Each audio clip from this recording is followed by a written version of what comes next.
Tina Marr with the Marr team at RE/MAX Prestige here. Let's talk about MUDs versus PIDs today. MUDs and PIDs are fairly new in the DFW area, so many people just don't know much about them yet. They're certainly not new to Texas though. They helped form Houston's sprawling landscape for many years. In fact, there's 900 MUDs in Texas, and 65% of those are in the Houston area. The first thing I want you to know about MUDs and PIDs is that they're not bad for buyers. You just need to be aware if you're buying in one, and of course have an experienced agent to guide you.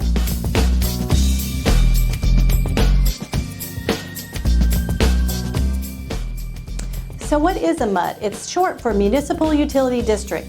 Their primary function is to provide water, sewer, and stormwater drainage service in areas where municipal services are not available. So it's typically outside the city limits in ETJ areas. A MUD is a special district that actually functions as an independent limited government, is authorized by the Texas Commission of Environmental Quality. Essentially, it's a way for developers to finance infrastructure in the neighborhood by selling bonds and taxes imposed to pay for this infrastructure and governing.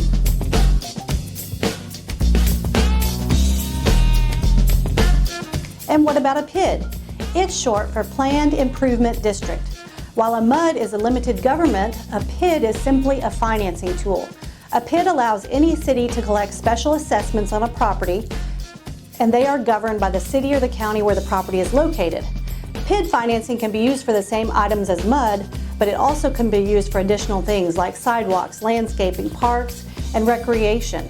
Unlike the tax rates for MUD, a PID is a set amount and the assessment will end when the bonds are paid off.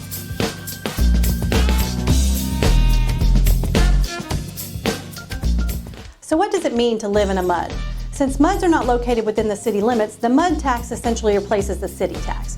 For example, in Light Farms, the MUD tax rate is 1.05%, while the Salina city tax is 0.645.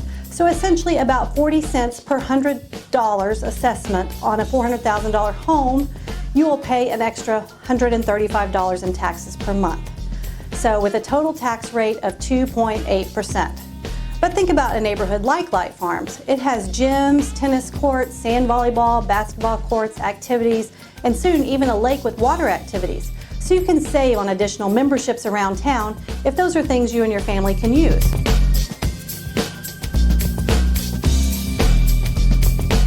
So what if you live in a PID neighborhood? Since PIDs are located within city limits and governed by the city, a PID assessment is an additional tax on top of your tax rate. For an example, in Mustang Lakes, your total tax rate would be 2.39%, but you also have an additional amount, depending on lot size, starting at about $17,000 or more to pay. This amount can be paid all at once or amortized over 20 years. For one of the lots in Belmont that we recently sold, the amount annually was about $1,300, which translates to about $110 per month additional. And of course, these neighborhoods also have some very nice amenities to enjoy.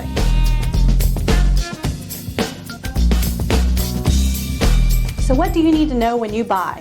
Don't just say you don't want in a MUD or a PID area. Be knowledgeable about the advantages and the additional costs of these neighborhoods.